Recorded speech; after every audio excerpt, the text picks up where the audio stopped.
तो जो मूवी मैं आज आपको एक्सप्लेन करने वाली हूँ उसका नाम है 1000 फेसेस ऑफ दंजिया। दंजिया कुछ ऐसी एनर्जीज जिनको कई साल पहले एक डिवाइस में बंद कर दिया गया था, क्योंकि अगर इन एनर्जीज के कुछ फायदे भी थे तो ऑब्वियसली नुकसान भी थे, और इसको हासिल करने की कई ट्राइब्स, कई सोल्जर्स और इवन कई डीमंस ने भी कोशिश की थी। तो अब सदियों से एक कबीला यानी ट्राइब इनकी हिफाजत कर रहा था, इनको गार्ड कर रहा था। तो अब इस मूवी की मेन स्टार्टिंग में हम एक कांस्टेबल को देखते हैं जो कि न्यूली हायर्ड है, यानी आज उसकी ड्यूटी का पहला दिन है और उसे काफी तंग किया जाता है। उसके सीनियर्स उसे कुछ स्केचेस बना कर देते हैं और कहते हैं कि इन लोगों को ढूंढ कर लाओ, हालांकि इस शक्ल के कोई लोग नहीं होते, यानी उन लोगों ने स्केचेस अपने पास से बनाए होते हैं। अब यहाँ पर सीन कट होता है, हम एक फॉरेस्ट को देखते हैं जहाँ पर बहुत बड़ा एस्टेरॉइड गिरता है, लेकिन इनफैक्ट वो एस्टेरॉइड नहीं था बल्कि कुछ एलियंस का अराइवल था। वो जमीन पर इन एनर्जीज यानी दंजिया को हासिल करने आए थे। अब दूसरी तरफ हम उस बेचारे कांस्टेबल को देखते हैं जो कि ऐसे लोगों को ढूंढ रहा होता है जो कि एग्जिस्ट ही नहीं करते हैं। वो टाउन में जाकर एक लेडी को ये स्केचेस दिखाता है, पूछने लगता है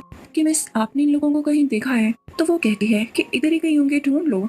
तभी उस कांस्टेबल को एक जायंट सा आदमी दिखता है जिसके हाथ में एक बोट होता है और उसमें उसकी मछली होती है। वो आदमी एक होटल पर जाता है और रूम बुक करवाता है क्योंकि वो वहाँ पर रहने आया था, लेकिन होटल ओनर उसे अलाउ नहीं करता कि वो अपना फिश बोट साथ अंदर लेकर आ सके। तो वो आदमी उसे लड़ने लगता है कि ये कैसा रूल है तुम्हारा, मैं तुमसे जगह रेंट पर ले रहा हूँ और मेरे से जो भी चीज बिलोंग करती होगी वो मेरे साथ ही आएगी ना। लेकिन होटल ओनर नहीं सुनता। उस जायंट आदमी को गुस्सा आ जाता है, उनमें बहस होने लगती है और देखते ही देखते उस आदमी के बोट में से उसकी मछली काफी बड़ी होकर बाहर आती है और होटल के सारे स्टाफ पर अटैक करने लगती है, उन पर टेल्स मारने लगती है और काफी तबाही मचा देती है। अब कांस्टेबल भी अपनी तलवार निकालता है, उस मछली को रोकने लगता है, लेकिन वो उसके बस में भी नहीं आ रही थी। तो अब वो लेडी वहाँ पर आती है, वो उस फिश पर टेबल रख देती है, खुद उसके ऊपर खड़ी हो जाती है, लेकिन वो फिश अभी भी नहीं कंट्रोल हो रही थी। तो वो लेडी उस फिश के जुबान खींचने लगती है, लेकिन वो मछली अब रूफ्स पर से होते हुए वहाँ से भागने लगती है। कांस्टेबल उसके पीछे जाने लगता है, उस फिश ने रूफ्स को भी तोड़ दिया होता है। तो अब वो लेडी जो यहाँ पर आई थी वो मैजिक करती है, वो कुछ बर्ड्स को उड़ाती है जो कि वहाँ के लोगों और होटल स्टाफ को इंसिडेंट भुला देती है। साथ ही साथ वो खुद भी मैजिक से एक कपड़े में बदल जाती है और अब वो भी फिश के पीछे होती है। अब कांस्टेबल और वो लेडी फिश का पीछा करते करते एक जगह पर आ जाते हैं। जब वो उसके अंदर जाते हैं तो कांस्टेबल देखता है कि लेडी की शक्ल बदल रही है, कभी वो आदमी जैसी दिखने लगती है तो कभी बहुत ही अजीब क्रिएचर जैसी, और जब एंड पर वो लेडी अपने असली रूप में आती है तो वो बहुत ही ज्यादा प्यारी और यंग लड़की होती है जिसका नाम था dragon fly, metal dragon fly. और ये होने वाली है इस मूवी की लीड कैरेक्टर, और ये भी उन लोगों में से एक थी जो कि दंजिया और इस जमीन की प्रोटेक्शन करते हैं। अब ये दोनों फिर से उस फिश को ढूंढने लगते हैं। अंदर जाने पर इन्हें एक बहुत प्यारी लड़की दिखाई देती है, लेकिन ड्रैगन फ्लाई उसे मारते हुए पूछती है कि बताओ फिश कहाँ पर है।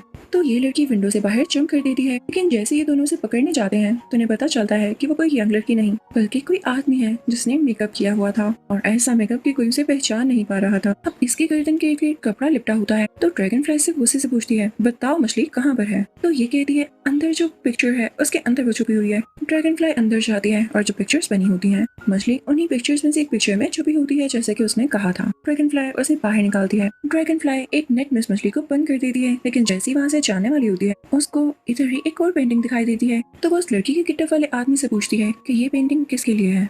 तो वो बताता है कि यहाँ पर कोई इस पेंटिंग को लेने आने वाला है और ये बहुत जरूरी और कीमती पेंटिंग है, और तो इस पेंटिंग को देने वाला कोई और नहीं बल्कि मछली खुद थी। ड्रैगन फ्लाई उससे कहती है कि अब ये पेंटिंग मुझे दे दो, लेकिन कांस्टेबल उससे कहता है ऐसे कैसे, अब ये पुलिस केस है और मुझे इस पर इन्वेस्टिगेशन करनी होगी। तो ड्रैगन फ्लाई कहती है अच्छा ऐसे कैसे, और इसी के साथ उस पर मैजिक करती है और उसे फिर से ये सारा इंसिडेंट भूल जाता है।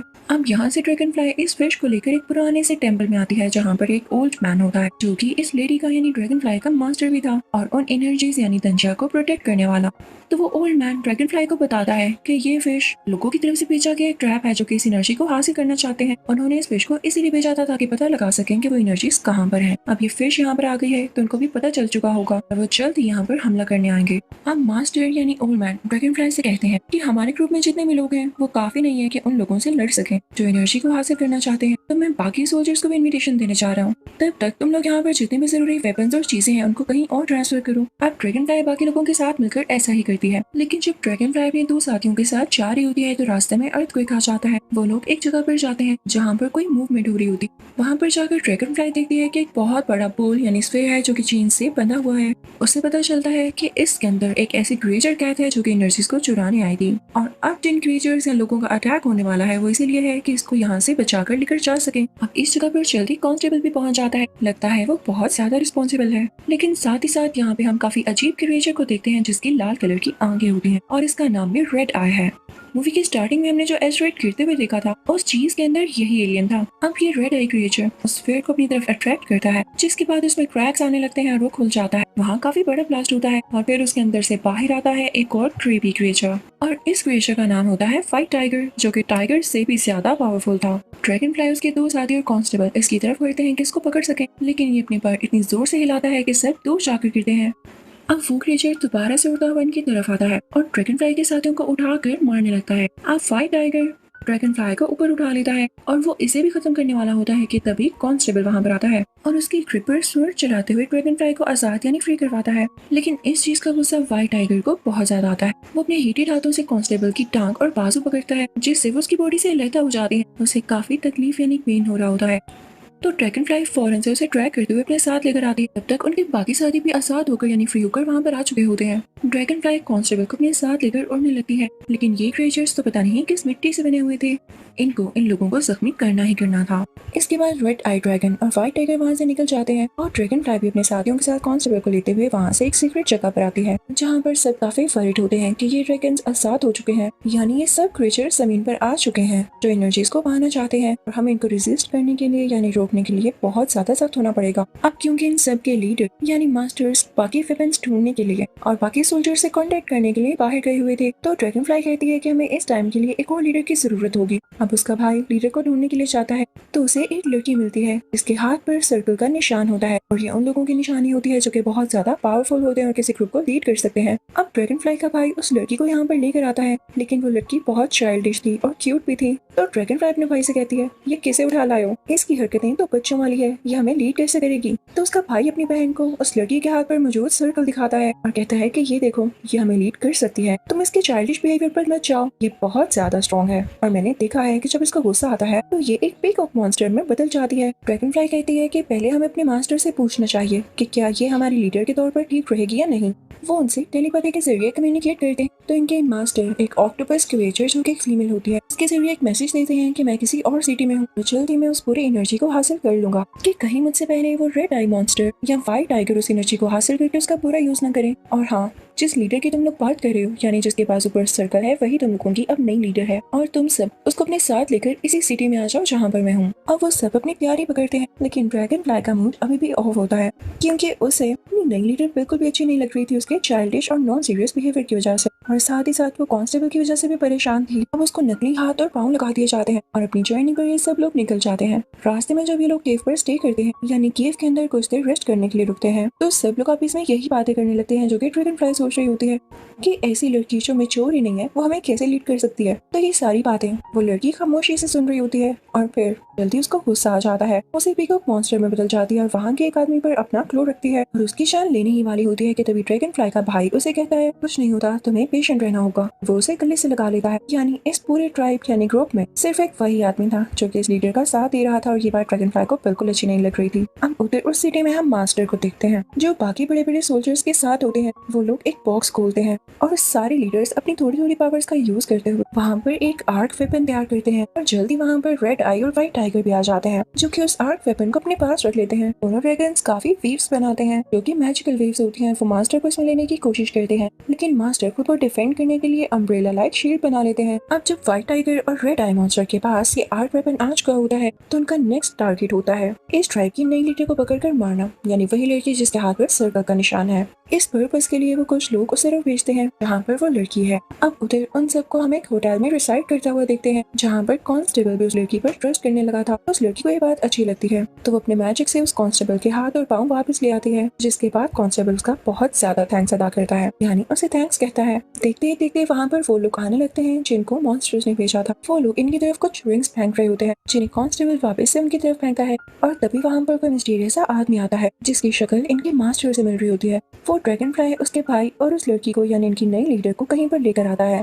और ड्रैगन फ्लाई से कहता है कि मैंने तुम लोगों को रेस्क्यू किया है और मैं ये बताने आया हूँ कि जो नई लीडर है ये तुम लोगों के लिए ठीक नहीं है, तुम लोगों को इसे मारना होगा। लेकिन ड्रैगन फ्लाई को कैसे नहीं पता चलता कि उनका मास्टर नहीं है। वो अपने भाई को भी बताती है कि कोई स्ट्रेंजर है जो कि हमारे मास्टर की तरह लग रहा है, हम इसकी बातों में कभी नहीं आएंगे। फ्लाई का भाई उसे अपनी स्वर्ड से मारने लगता है, लेकिन अपनी बॉडी से कुछ वेव्स निकालता है जिससे वो दूर जाकर गिरता है।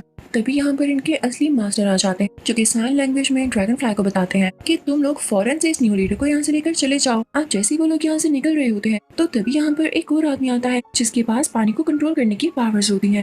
वो इन पर पानी से अटैक करता है तो इनके न्यू लीडर नीचे गिर जाते हैं। इसके बाद वो आदमी ड्रैगन फ्लाई और उसके भाई के इर्द गिर्द भी पानी का सर्कल बना लेता है जिससे उन्हें पेन हो रही होती है, उनकी एनर्जी ड्रेन होने लगती है और वो मरने के करीब ही होते हैं कि तभी वो लड़की जो इनकी न्यू लीडर होती है वो अपने पास पड़ी हुई स्टिक को हिलाने लगती है और उस आदमी के चेस्ट की तरफ फेंकती है जिससे वो उस आदमी के चेस्ट में लग जाती है और उसका वाटर मैजिक रुक जाता है। और ऐसा करने से ड्रैगन फ्लाई और उसका भाई एंड टाइम पर बच जाते हैं। ड्रैगन फ्लाई तो बेहोश होती है तो ड्रैगन फ्लाई का भाई उस लड़की को देखता है जिसका कलर काफी चेंज हो चुका था।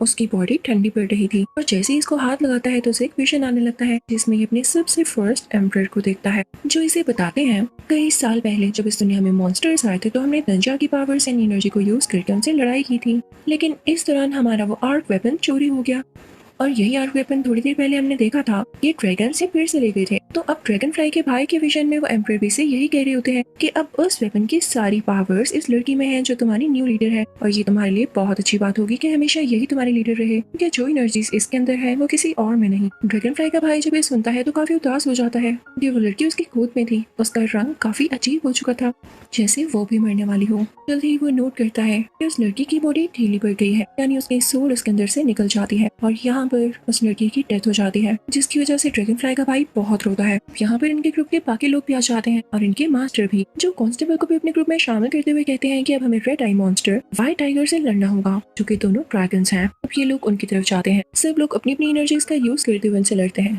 और अब जो पावर कांस्टेबल को मिली होती है अपने हाथ से वेव्स निकालना होता है और इसी की मदद से वो व्हाइट टाइगर को नीचे गिरा देता है। रेड आई ड्रैगन से ड्रैगन फ्लाई लड़ी होती है, वो दोनों आसमान में होते हैं और एक दूसरे से काफी फाइटिंग करते हैं। रेड आई ड्रैगन उसे अपने टेंटिकल से जख्मी कर रहा होता है जबकि ड्रैगन फ्लाई उसे रेसिस्ट करती है, उसे काफी किक्स और पंचेस मारती है। इसी के साथ साथ वो भी अपनी वेव से उसे रोकने की कोशिश कर रही होती है। अभी वहाँ पर व्हाइट टाइगर अपने से कुछ एनर्जीज निकालकर रेड आई ड्रैगन को देता है तो छोटे छोटे बॉल्स की फॉर्म में एनर्जीज उन ग्रुप की तरफ फेंकता है। वो बॉल्स ब्लास्ट करने लगते हैं, उनमें से आग निकलने लगती है, लेकिन यहाँ पर फौरन से टाइम रुक जाता है तो ये लोग उस अटैक से बच जाते हैं और तभी हम देखते हैं पीकॉक मॉन्स्टर को जो कि वही लड़की होती है जो उनकी न्यू लीडर है। वो आकर इन सब एनर्जेटिक बॉल्स को यानी इन फायर बॉल्स को वापस उन्हीं की तरफ फेंकती है। अब पीकॉक ड्रैगन सामने आ जाती है रेड आई ड्रैगन की तो रेड आई ड्रैगन एक और अटैक तैयार करने की कोशिश करता है। वो जल्दी इसको जनरेट कर लेता है और दोबारा से फायर बॉल्स उसकी तरफ फेंकने लगता है और तभी वहाँ पर व्हाइट टाइगर आ जाता है जो कि पीकॉक मॉन्स्टर पर अटैक करने आया था, लेकिन इसी टाइम वो पीकॉक मॉन्स्टर दरमियान में से हट जाती है और वो फायर बॉल्स जाकर लगते हैं व्हाइट टाइगर को।